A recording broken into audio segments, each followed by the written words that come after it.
Picture this: a world where gods bicker like siblings, heroes battle monsters that would send Hollywood CGI artists into a frenzy, and mortals are just trying to survive while catching the occasional thunderbolt from Zeus. Welcome to Greek mythology, an ancient tapestry of stories woven with themes of love, power, betrayal, and fate.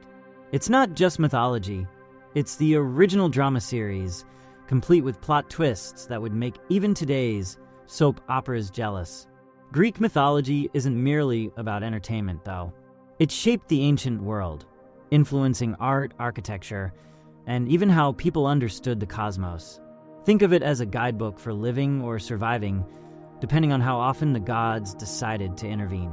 Whether it's Athena inspiring wisdom, Poseidon stirring the seas and tempers, or Dionysus throwing the best parties this side of Olympus, these tales offer a fascinating lens through which we can glimpse the mindset of one of history's most creative civilizations.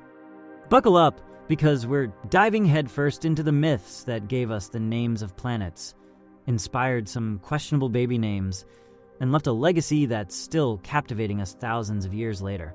Trust me, this journey will be worth the detour through a few labyrinths. The creation of the world, chaos to cosmos. Long before Zeus started throwing lightning bolts or Athena began winning debates, there was chaos vast, yawning nothingness that makes the void in your fridge seem welcoming. From this infinite emptiness, the primordial forces emerged. Gaia, the earth, solid and nurturing. Tartarus, dark and brooding. And Eros, the force of love and desire. Because even the cosmos needed a little spark to get things moving. Chaos also gave rise to Nyx, the night, and Erebus, the shadowy darkness, just to keep things dramatic. Gaia, the original multitasker, decided it was time to add some structure to all this existential soup. She brought forth Uranus, the sky, to stretch over her like a protective canopy. Together, they birthed the Titans, massive, powerful beings who inherited both their parents' creative spark and, unfortunately, their tendency toward family drama. Among them were Oceanus, the Titan of the sea, Hyperion, the Lightbringer, and Cronus, whose name you should probably jot down because things are about to get messy. At first, things seemed idyllic. Gaia and Uranus were creating deities like an assembly line. But Uranus, let's just say, wasn't going to win any Father of the Millennium awards.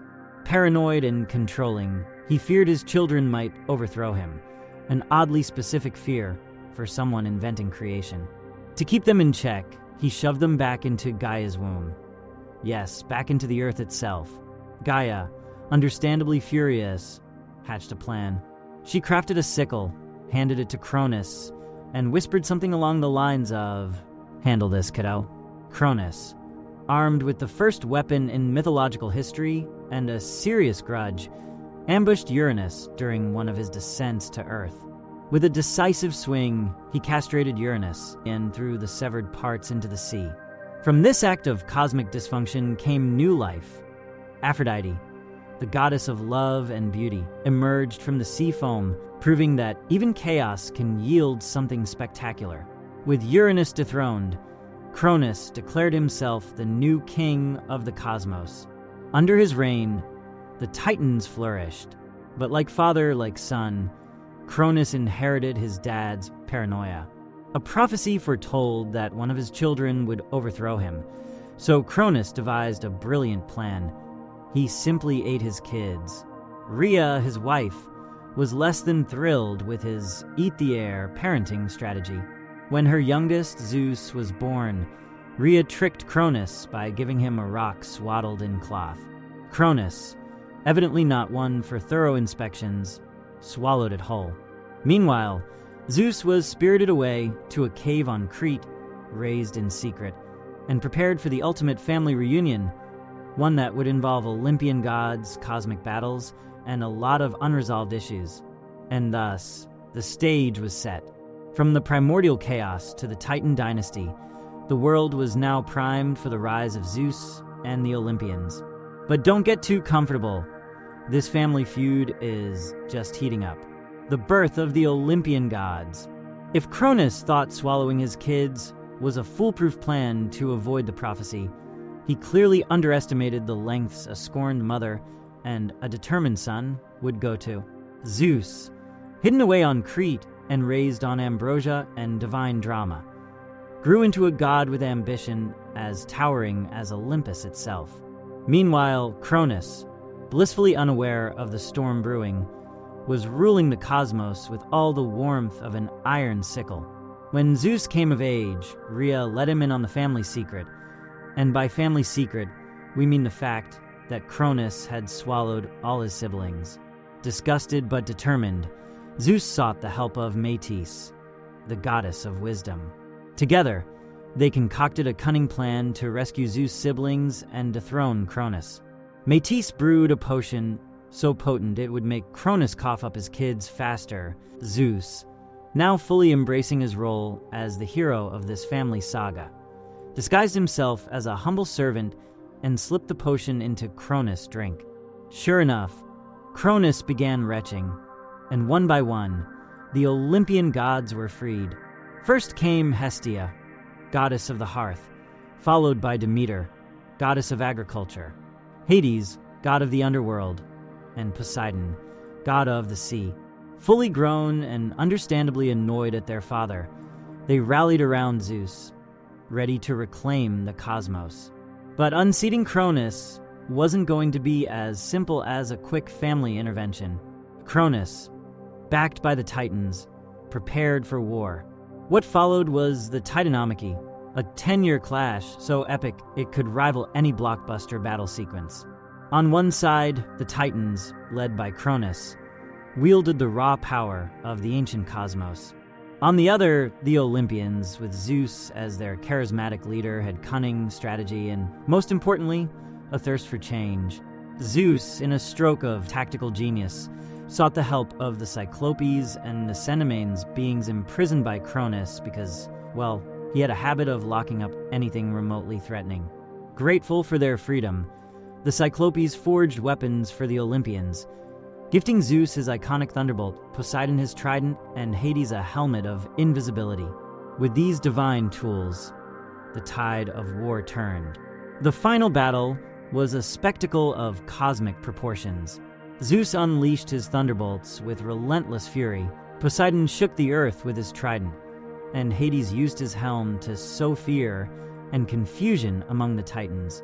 The Olympians emerged victorious, and Cronus, along with his loyal Titans, was cast into Tartarus, the deepest pit of the underworld. With the Titans defeated, Zeus and his siblings established their reign on Mount Olympus, marking the dawn of a new era. Zeus became the king of gods, Poseidon ruled the seas, and Hades took dominion over the underworld. The Olympian pantheon was born, and for the first time, the cosmos felt well organized. But let's not fool ourselves. This divine order came with its own set of dramas. After all, where there are gods, there's bound to be chaos, betrayal, and more than a little mischief. The age of heroes and titans. Clash of the Titans. With the Olympians now seated atop Mount Olympus, and the Titans confined to the shadowy depths of Tartarus, one might think the world had finally settled into a semblance of peace. But peace in Greek mythology is about as enduring as a mortal lifespan. The aftermath of the Titanomachy left echoes of rebellion, acts of defiance, and the seeds of a much grander narrative, one that intertwined divine power with the burgeoning destiny of humanity. Among the surviving Titans was one who played a pivotal role in shaping the mortal world, Prometheus, the forethoughtful one. Unlike his siblings, Prometheus was no staunch ally of Cronus. In fact, he had secretly sided with Zeus during the Titanomachy, offering invaluable guidance to the Olympians in their quest to overthrow his father. But Prometheus had a problem. While he respected Zeus' authority, he also harbored a profound sympathy for humanity, those fragile beings made from clay. Humanity, at this point, was pitiable, naked, shivering, and clueless. Zeus, ever the pragmatic ruler, had little interest in improving their lot. To him, mortals were a tool to glorify the gods. Prometheus, however, saw potential, the spark of ingenuity and resilience that could elevate humans from mere survival to creators of civilization. Defying Zeus, Prometheus did what no other deity dared. He stole fire from the gods, yes, literal blazing fire, and gifted it to humanity. It wasn't just warmth and light that he gave them. It was the key to knowledge, technology, and power. With fire, mortals could forge tools, cook food, and light their way through darkness. It was, in essence, the beginning of human progress. Prometheus' act was nothing short of revolutionary, but it came at a steep price. Zeus, upon discovering the theft, was incandescent with rage. Not only had Prometheus disobeyed him, but he had also equipped humanity with the means to question divine authority. For Zeus, this was an unforgivable betrayal. As punishment, Zeus devised a torment worthy of an immortal. Prometheus was chained to a rocky peak in the Caucasus Mountains, where an eagle, Zeus' sacred bird, descended daily to feast on his liver. Being immortal, Prometheus' liver regenerated each night, ensuring his agony was eternal. Despite the excruciating torment, Prometheus remained unrepentant. In his suffering, he became a symbol of defiance against tyranny and a champion of human advancement. Meanwhile, Zeus turned his attention to humanity. While Prometheus had given them fire, Zeus sought to ensure their dependence on the gods. To achieve this, he sent Pandora, the first woman, down to Earth, bearing a jar, often mistranslated as a box. Out of curiosity, Pandora opened it, unleashing all the evils of the world: disease, death, and despair. Yet at the bottom of the jar lay hope, a small but vital gift that allowed humanity to endure. Thus, the age of heroes and titans laid the groundwork for the mortal world, a world filled with struggle, ingenuity, and resilience. Prometheus' fire, though costly, had sparked a flame that would burn brightly in the hearts of humanity for all time. The reign of the Olympians, gods among mortals. With the Titans subdued and Prometheus' rebellion quelled, the stage was set for a new order of divine rule. Perched atop Mount Olympus, a mountain that scraped the heavens, the 12 Olympians presided over the cosmos and humanity alike. Unlike their predecessors, the Olympians were not distant, aloof creators. They were deeply involved in the lives of mortals. For better or worse, their influence shaped the destinies of humans and gods alike. The Olympian family was a fascinating mix of personalities, each embodying distinct aspects of the human condition. At their helm was Zeus, the thunderbolt-wielding king of the gods. As the arbiter of justice and guardian of order, Zeus ruled with a mix of wisdom, charm, and, let's be honest, a bit of philandering on the side. His wife, Hera, goddess of marriage and childbirth, was both the queen of Olympus and a relentless force of vengeance against Zeus' many lovers. Then there was Poseidon, the tempestuous god of the sea, whose moods could calm the oceans or summon devastating storms. Hades, his quieter brother, presided over the Underworld, a realm of shadows where the dead found their eternal rest or torment. Athena, born fully armored from Zeus' forehead, talk about a headache, was the goddess of wisdom and war strategy. Ares, her counterpart, represented the chaotic and bloodthirsty side of battle. Apollo, god of the sun, music, and prophecy, shared his artistic inclinations with his twin sister Artemis, goddess of the hunt and moon. The pantheon also included Aphrodite, the radiant goddess of love and beauty, whose charms ensnared gods and mortals alike. Hermes, the mischievous messenger, darted between realms with a quicksilver tongue and a knack for clever schemes. Demeter, the nurturing goddess of agriculture, ensured the fertility of the earth, while her daughter Persephone's annual journey to the Underworld marked the changing of the seasons. Lastly, there was Hephaestus, the master craftsman and god of fire. whose skill brought forth divine weapons and tools, despite his humble and unassuming demeanor. These gods, for all their power, were far from infallible. Their squabbles, passions, and ambitions often spilled into the mortal realm, causing chaos and wonder in equal measure.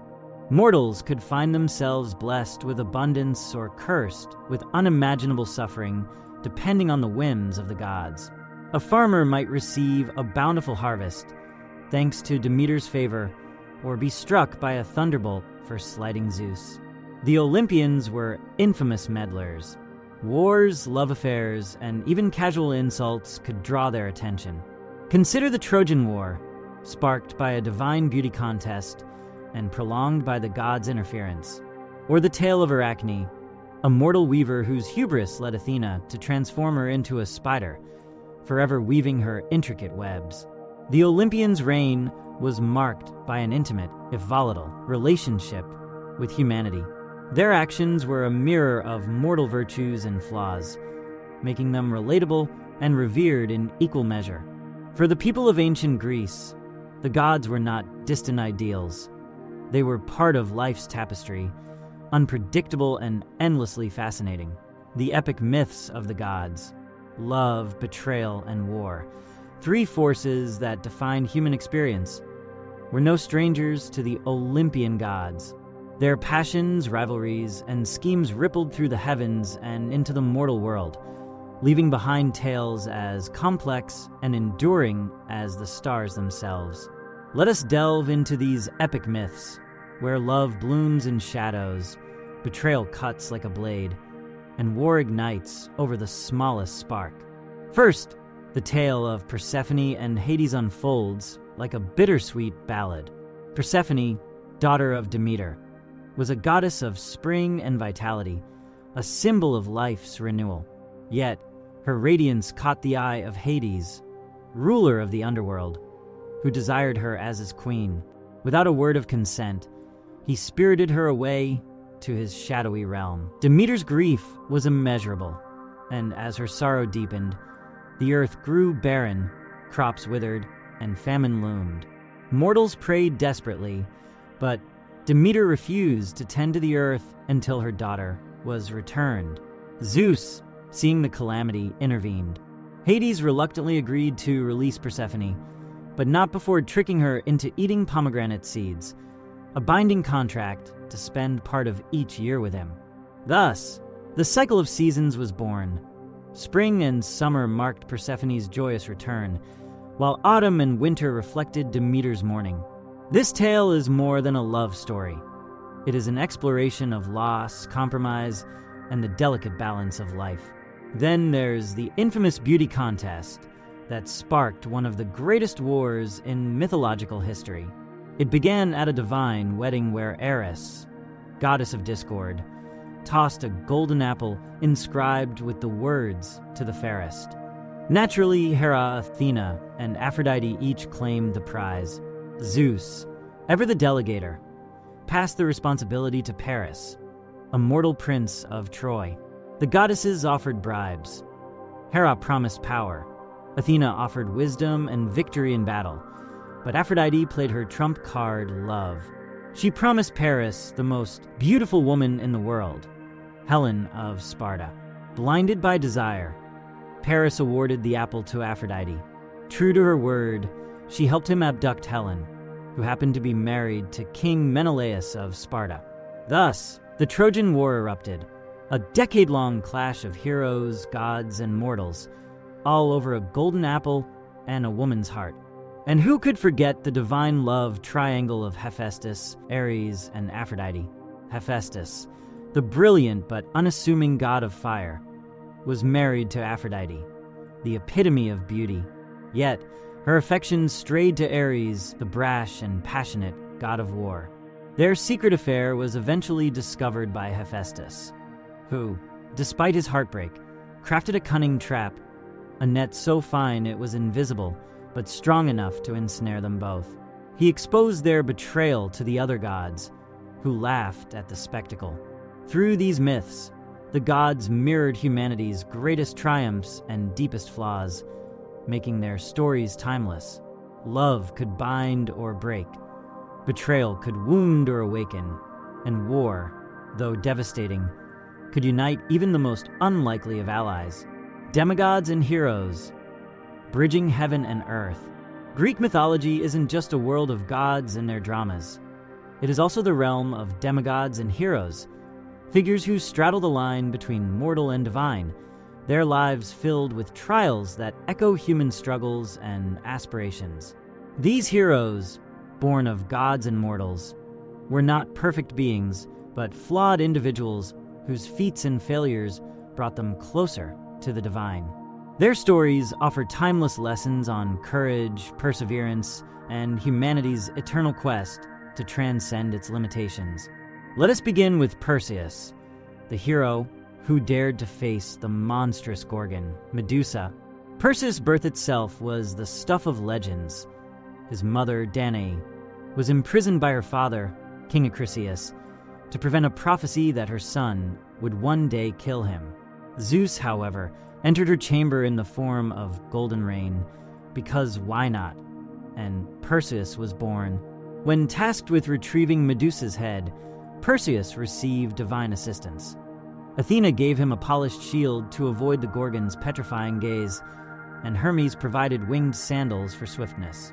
With these tools and his wits, Perseus triumphed, proving that heroes often succeed not by brute force alone, but through intelligence and teamwork. Then there's Theseus, the cunning prince of Athens who navigated the labyrinth to slay the Minotaur.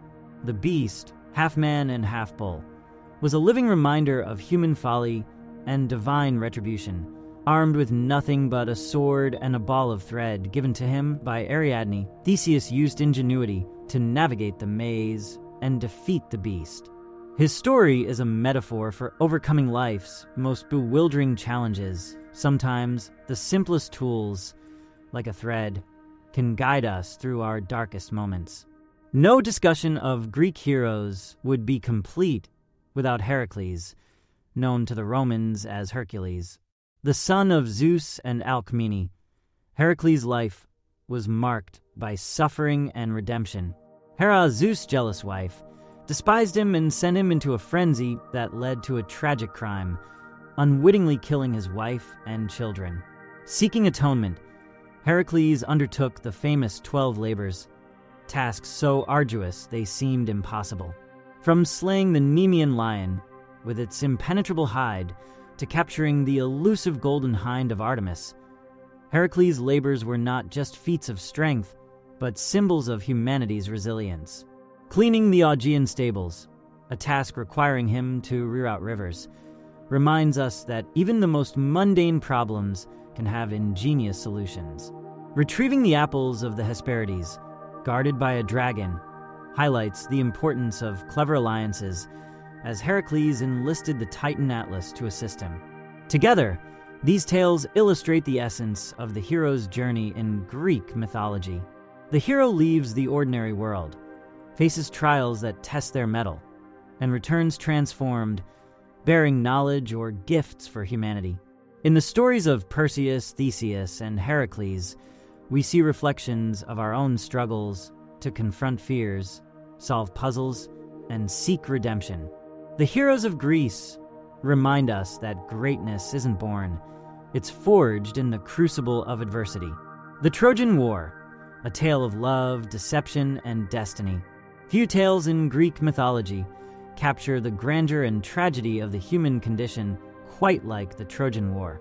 It is a story of love that sparks conflict, pride that fuels destruction, and destiny that unfolds inexorably, no matter how the players resist it. A war that lasted a decade. It brought together gods and mortals in a tapestry of heroism and heartbreak, each thread woven with timeless lessons about human nature and the capriciousness of fate. It all began, as so many myths do, with a decision, specifically the judgment of Paris. Paris, a Trojan prince, was tasked with resolving a divine beauty contest among 3 goddesses, Hera, Athena, and Aphrodite. Each offered him a tempting bribe.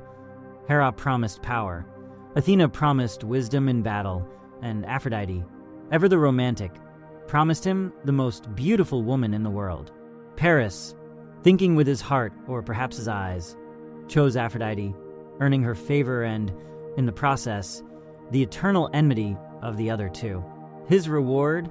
Helen of Sparta, wife of King Menelaus, whom Paris abducted with Aphrodite's aid.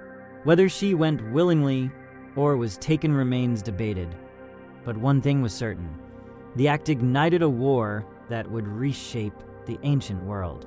The Greeks, led by King Agamemnon, set sail for Troy with a coalition of their mightiest warriors.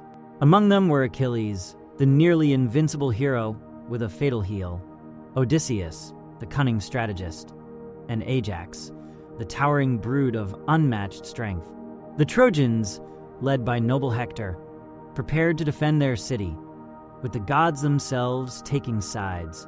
Athena, Hera, and Poseidon backed the Greeks, while Aphrodite, Apollo, and Ares supported the Trojans. It was as much a war of the divine as it was of mortals, each side driven by pride, loyalty, and an unwillingness to yield. The war dragged on for 10 years, filled with countless battles and moments of poignant drama. Achilles' wrath after the death of his beloved companion Patroclus is one of the most enduring episodes, a devastating blend of grief and fury that drove him to slay Hector in single combat. Hector, for his part, embodied dignity and duty, knowing his fate was sealed but fighting nonetheless to protect his city and family. Yet, even the strongest warriors could not resist the pull of destiny. Troy's doom came not through brute force, but through cunning. The Greeks, feigning retreat, left behind a giant wooden horse, a gift that concealed soldiers within. The Trojans, in a moment of tragic hubris, brought it inside their walls. As night fell, the Greeks emerged, opening the gates for their comrades, and the city burned. The aftermath of Troy's fall rippled through myth and history alike. Survivors like Aeneas went on to forge new destinies, while figures like Odysseus endured their own trials on the journey home. The Trojan War remains a powerful reminder of the human costs of pride, ambition, and the gods' whimsical games, a tale of love and deception that led to ruin, yet one that continues to echo through the ages. Odysseus' Odyssey, the journey home. When the flames of Troy had cooled and the spoils divided, the victors of the Trojan War set sail for their homes. But for Odysseus, king of Ithaca, the journey was far from straightforward. What should have been a short voyage turned into an epic 10-year ordeal filled with trials, trickery, and divine interference. His tale, immortalized in Homer's Odyssey, is more than a hero's return. It is a profound exploration of resilience, wit, and the longing for home. Odysseus' troubles began almost immediately after leaving Troy, thanks to his own hubris.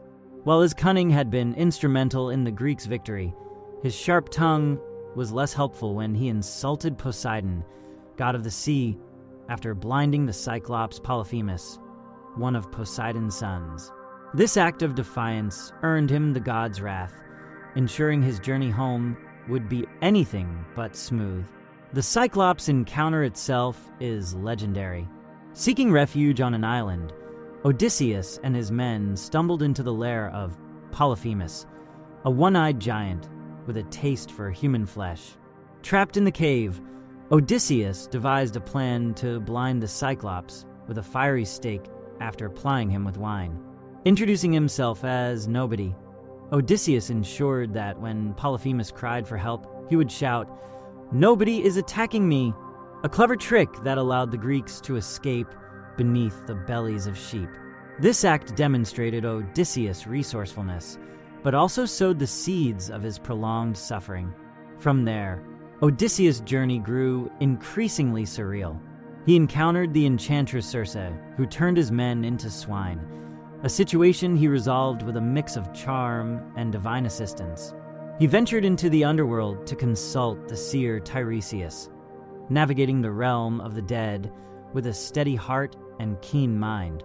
Along the way, he learned of the many dangers still ahead, including the sirens whose enchanting voices lured sailors to their doom. The sirens are perhaps one of the most symbolic challenges in Odysseus' tale. Tied to the mast of his ship, Odysseus had his men plug their ears with wax as they sailed past the alluring songstresses.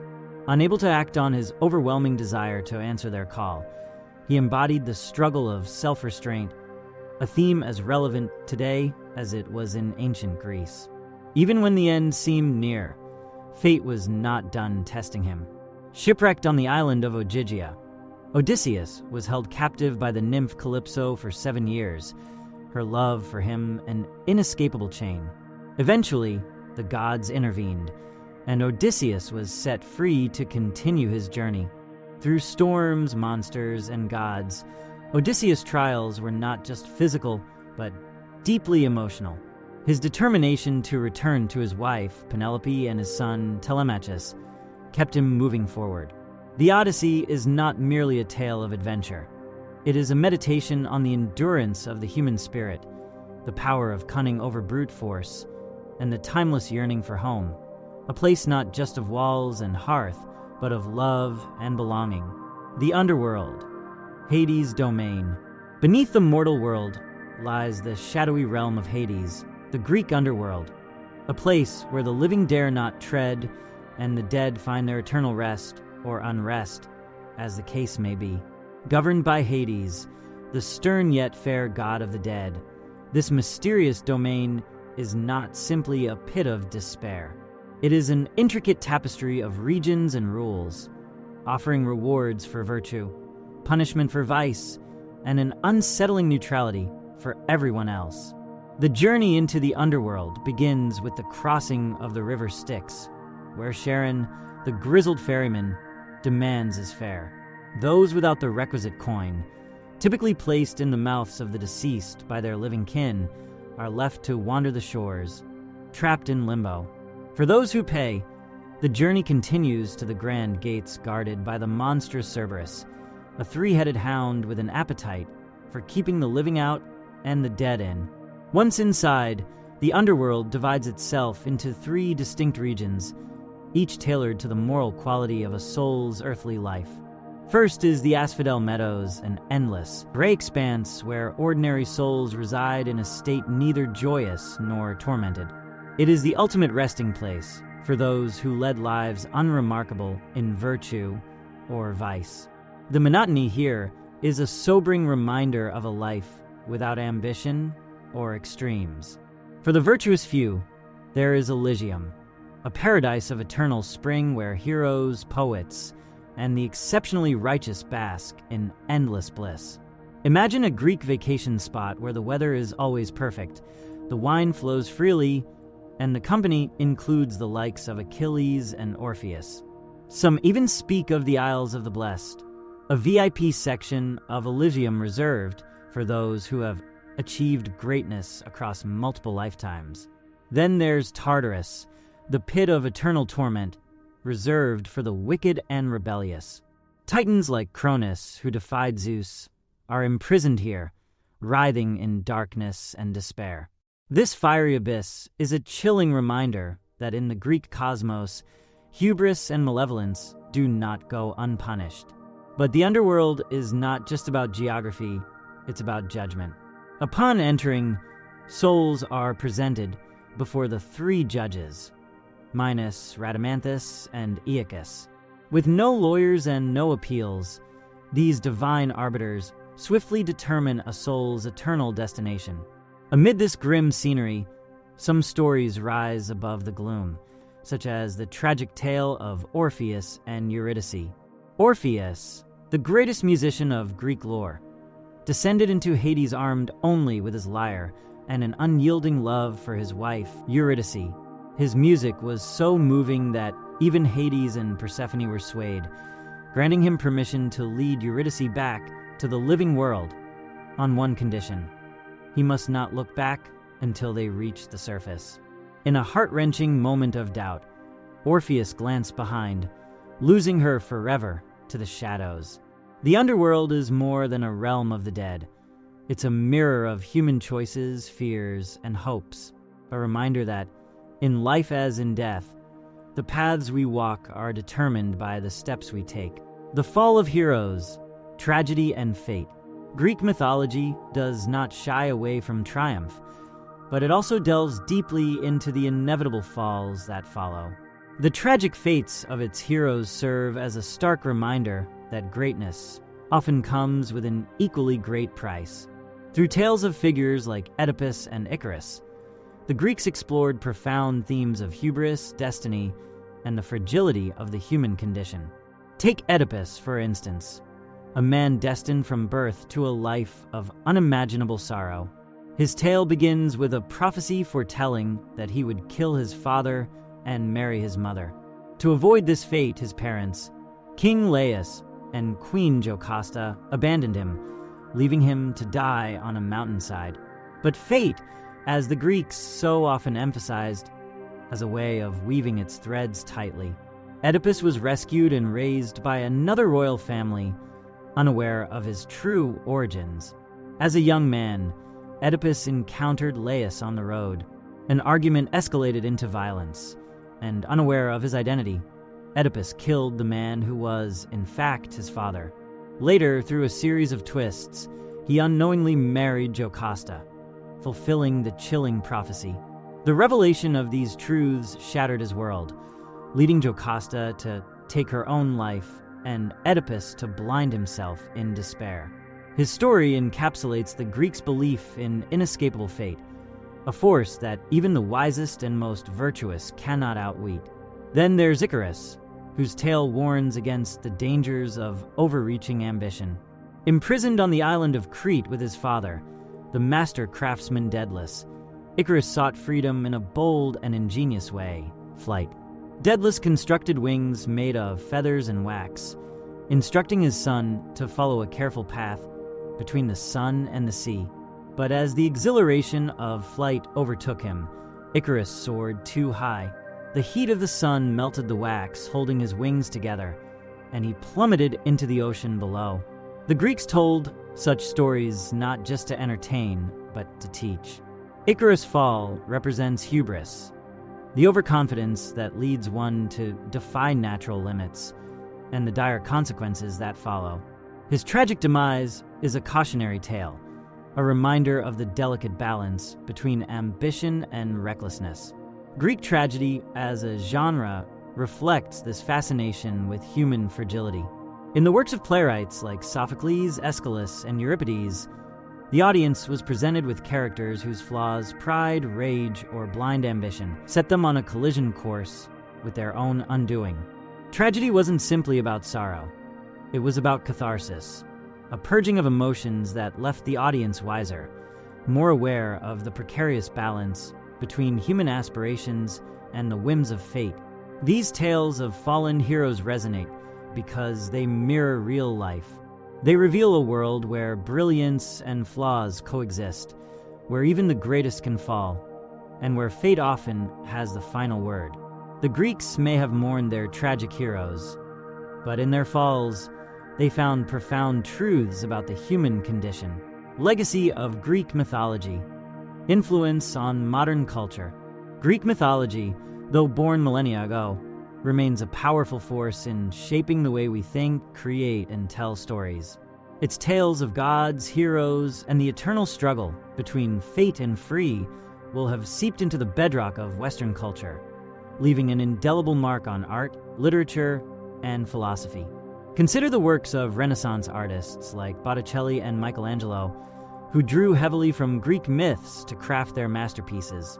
Botticelli's The Birth of Venus immortalizes Aphrodite's ethereal beauty, while sculptures like Michelangelo's David embody the Greek ideal of the heroic figure. These creations didn't just honor the myths, they breathed new life into them, ensuring their themes endured through the ages. In literature, the legacy is equally profound. Writers from Shakespeare to Joyce have woven Greek mythological elements into their works. Shakespeare's A Midsummer Night's Dream borrows its whimsical chaos from the capriciousness of Greek gods, while James Joyce's Ulysses reimagines Homer's Odyssey in the streets of Dublin. Even today, modern authors like Rick Riordan with his Percy Jackson series, continue to reinterpret these timeless tales for new generations, proving their relevance in contemporary storytelling. Philosophically, Greek mythology has shaped fundamental questions about existence, morality, and human nature. Thinkers like Plato and Aristotle often referenced myths to explore complex ideas. Plato's allegory of the cave, for instance, mirrors the mythical journey of discovery and enlightenment, a metaphor for the human condition and our quest for knowledge. And who can deny the pervasive influence of Greek mythology on pop culture? From Hollywood blockbusters to video games, the myths are constantly reimagined. Films like Clash of the Titans and Wonder Woman tap into the allure of ancient Greek heroes and gods, while games like God of War bring the raw intensity of mythological conflicts to life. Even in television, shows like Hercules, the legendary journeys, and Xena help solidify the enduring appeal of these ancient narratives. The continued relevance of Greek mythology lies in its universality. These stories delve into fundamental human experiences: love, betrayal, ambition, and loss, making them relatable across cultures and eras. They challenge us to confront our own flaws and aspirations, often with a dramatic flair that keeps us captivated. Beyond entertainment, Greek mythology serves as a lens through which we view the world. Its archetypes, the wise mentor, the tragic hero, the vengeful god, continue to shape modern storytelling. Whether in novels, films, or even advertising, these ancient patterns provide a framework for crafting narratives that resonate deeply with audiences. In essence, Greek mythology is far more than a collection of old tales. It's a living legacy. Its influence, stretching across centuries, reminds us of the enduring power of stories to shape cultures and inspire imaginations. Thank you for joining us on this journey through Greek mythology. If you enjoyed this video, please give it a thumbs up, share it with fellow mythology enthusiasts, and subscribe to our channel for more tales that stand the test of time. See you in the next adventure.